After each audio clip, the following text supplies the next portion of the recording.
Welcome back to the 12 Days of Human Design series. This has been so much fun for me to do. This is day 10 today, and we're going to be covering my husband Pete's design. Now, it is a trick and a half to read your spouse's human design, let me just tell you. So you can let me know after this episode how I did in shining the light on Pete. So over the course of 12 days, we're looking at every member of my family so that you can see how human design is so much more than a label or type. Something special has happened since I started this series. We've had 2 babies born now. So Colby, our most recent grandchild, was born 4 days ago. So right now, we are a family of 12 with 8 manifesting generators, 3 generators, and 1 manifester. Episode 12 is going to focus on our one non-sacral being in our family, little Colby, and I'm excited to offer you that as well. But the point of this series was really for me to unpack some of the nuances in everyone's design so that you could see that you have to go beyond your type and strategy with human design. Type and strategy is a beautiful, beautiful place to start, but there is so much more to the picture than that. I'm going to just do a little flashback with you here of when I ran Pete's chart for the first time. There is no way on earth that I thought he was going to be a manifesting generator. No way. I was shocked. I think I ran it 3 or 4 times. And even before I started this episode, I ran it again just to be sure, which is crazy. I even looked at his birth certificate. I said to his mom, "Are you sure that's his birth time?" Because if I were to pick the most conditioned person in our family, hands down, it would be Pete. And that's not to throw shade on him. It's just to bust a myth that men are not conditioned. Because men have just as much conditioning as women. It's just that it shows up differently for them. Pete is a man of love. His incarnation cross, which we're going to talk about what your incarnation cross is in this episode, his incarnation cross is the cross of the vessel of love. And he was raised by a military man. So that just gives you a little tiny clue into what conditioning he may have or some of the conditioning that he may have. We're going to dig into it here. Welcome to Unjaded. I'm your host, Vicki Dixon. This is a podcast with a human design spin on building the life, the relationships, and the business that you were made for. Let's dive in. Okay, have your own chart handy as we go through this episode, because what I always try to do is to relate what I'm saying about the chart that I'm looking at to your own design so that you can see how to unpack this in your own life or how to live this energy in your own life or how you may have been conditioned away from yourself in your own life. You really don't need to know the ins and outs of my husband's design, but it's interesting to just see how it plays out so that you can compare it to your own life or the life of someone that you love. So if you don't have your chart yet, just head on over to the website. It's vickidixon.com. It's linked in the show notes for you, and download your chart for free. And there's also a picture of Pete's chart in the show notes for you if you want to follow along that way. So we're going to start with Pete's profile. Your profile is listed on your chart where it says your type, your strategy, all of those things. It will be listed and it will always say profile beside it. And where it comes from is the top 2 gates. So when we look at the gates, we look at the numbers on the right-hand side and the left-hand side of your chart. So we're looking at the top 2 on each side, and we say the right side first and then the left side. So he's a 1-3 profile. You can see that in the show notes. And this 1-3 profile drives me insane. He's a 1-3 manifesting generator because I don't have any 1 lines in my design. So none of when you look at the numbers on your chart and it says decimal something, none of mine are 1 lines, which is really interesting. And I don't mean for this 1-3 to drive me crazy, but sometimes it just grinds my gears. Like he has this saying, well, my research shows, and I'm like, oh, I don't care what your research shows. Because this is the thing with 1 lines. You go further down every rabbit hole than anyone that I have ever met in my life. Like you just have this thing. I have clients with this 1 line or even the 1-3 profile, and they will research everything to the nth degree. And I have to remind them often that other people aren't doing that. So when they're setting prices for their services or for their products, they will research, 100 other people who sell the same thing so that they land in a proper place, I'll put that in air quotes, with their pricing. And I have to say to them, like, people aren't doing that. Other people aren't doing that, especially if who they're here to serve in their business is not 1-line profiles, first-line profiles. So it's just an interesting little thing about the 1 line. It just goes down and down and down the rabbit hole. And then when you add on a completely open head center, which is what Pete has, there's no gates defined in his head center, it's oftentimes this research is about things that don't matter. So the thing with an open head center that you always want to be asking yourself, or an undefined head center, which about 70% of us have, we always want to be asking ourselves, does this matter to me right now? And sometimes, he probably wants to kick me when I say this, but sometimes I'll say to him, like, does that matter right now? To you right now? Because we can get caught up with an open head center in all of the things that don't matter to us in this moment. I do it too, right? But with the one line and this open head center, it's like, remember that the nuances of your design layer on top of each other, right? So your profile is a really important piece of your human design puzzle because it's the role that you play in the movie of your life. Lots of times people don't pay attention to it at all. They get stuck on, well, I'm a manifesting generator, or I'm a generator, I'm a projector. But your profile is a really big deal, so you can't leave it out. When you're ready to start really living your human design, look into your profile and all that that means to you. There's a blog post about this on my site, so I'll make sure that we link in the show notes for you as well. So Pete's 1-3 profile is that of the investigator, the researcher, the experiential learner, someone who has to learn through mistakes, and I'm putting that in air quotes. It's like he has to try everything for himself in order to understand it. You really can't tell him anything.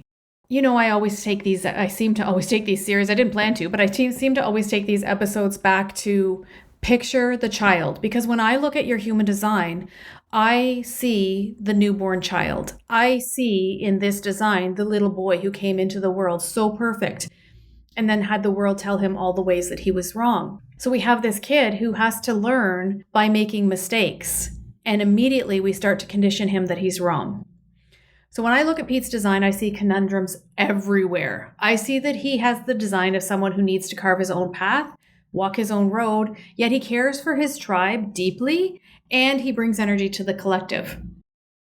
He has this push me, pull me energy that coexists within him. Now, if you know my husband, you know that he's solid. He's unchangeable. He's fiercely loyal. And you do not mess with his tribe. He has a design of stubbornness. He has this 28-38 channel that we talked about in Andrea's design as well. This is the design of someone who is very, very stubborn. People see Pete, so he's big. He's, like 6'2" and somewhere around 300 pounds. He's a big, big, big guy. And he is a teddy bear. But he's also hard as nails when he needs to be. When he digs his heels in with this 28-38 channel of struggle, you're not ever going to change his mind. He's stubborn in a quiet way that sticks. He'll stick to his guns without ever saying a word. It's like you don't even know what hits you. He's so stubborn. When he decides on principle that that's the way it is until the day he dies. And that's in his 50-27 channel that you see there from his sacral to his spleen center. So that 50-27 channel is a really big deal in our family.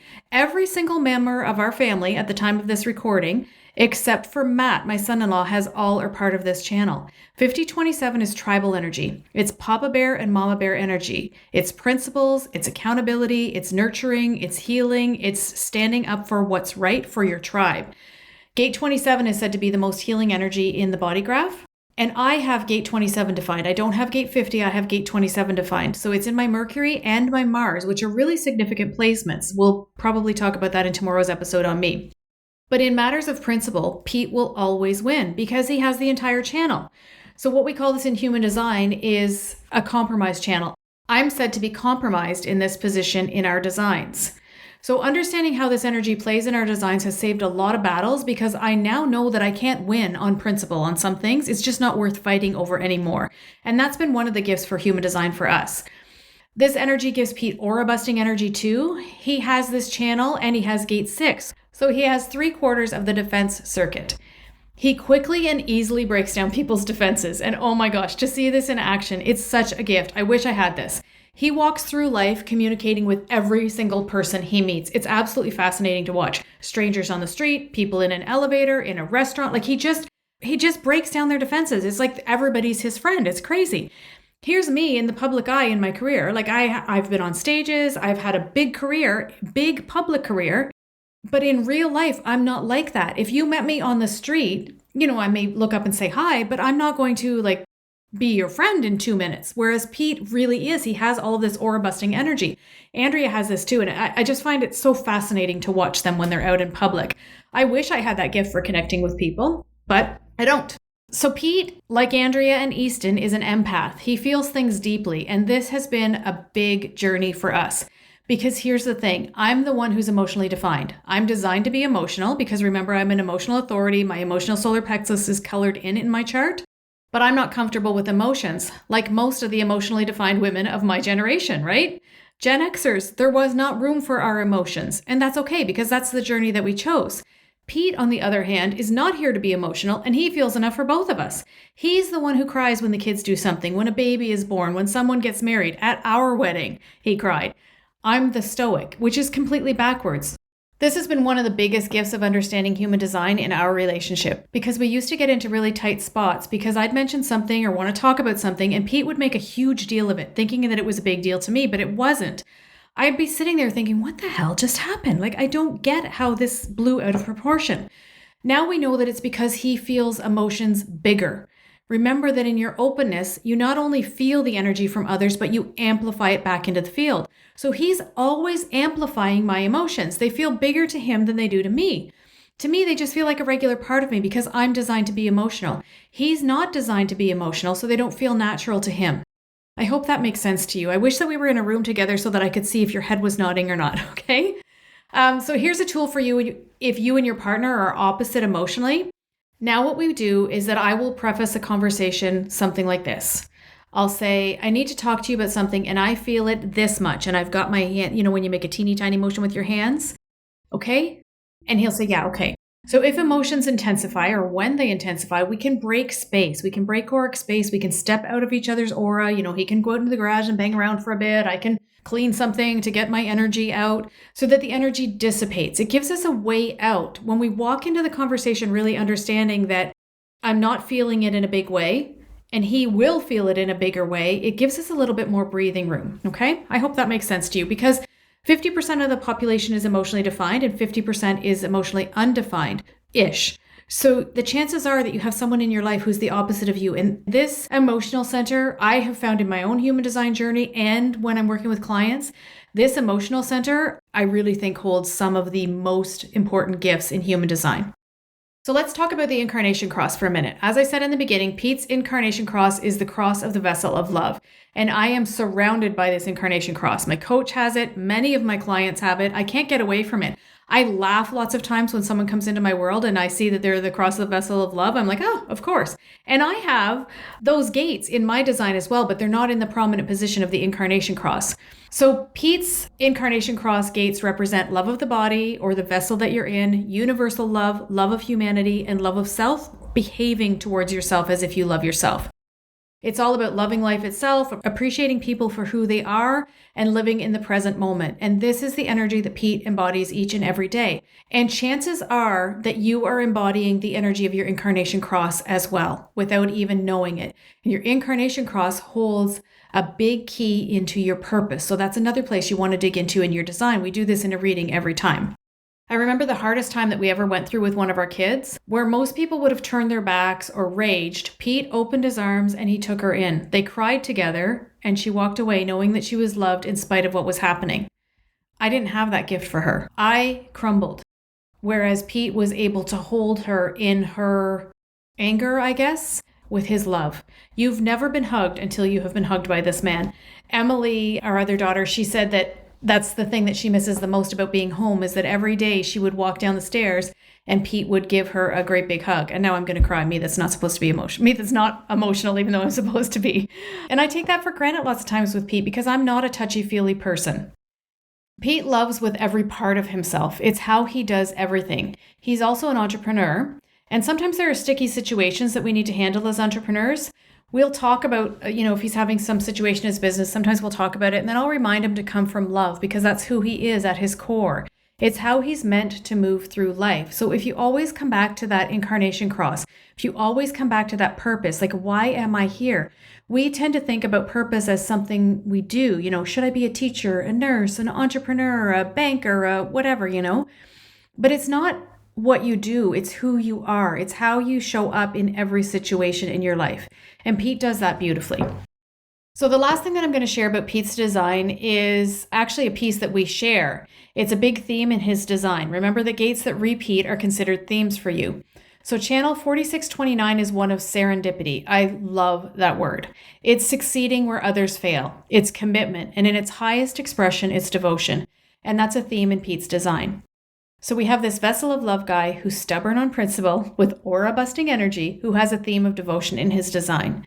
I've always said that Pete is the biggest reason that we're still together, and I stand by that. 32 years of loyalty, devotion, love, and humor. He brings it to the table year after year after year. I'm the one who will spin out and spit fire because of all of the intensity in my design, right? His softness, his ability to hold that emotion, his ability to stand strong in love, I think keeps me grounded as I kind of flail around a bit with all of the intensity and fire and power in my design. But we're going to talk about that tomorrow in the episode on me, which is a really weird thing to do, a human design episode on yourself. So stay tuned. Tomorrow I'm going to unpack not only just about my design, but about the conditioning that I have gone through, because I'm betting if you're listening to this episode today, you have a lot of the same conditioners in your design as I do in mine. So stay tuned for that.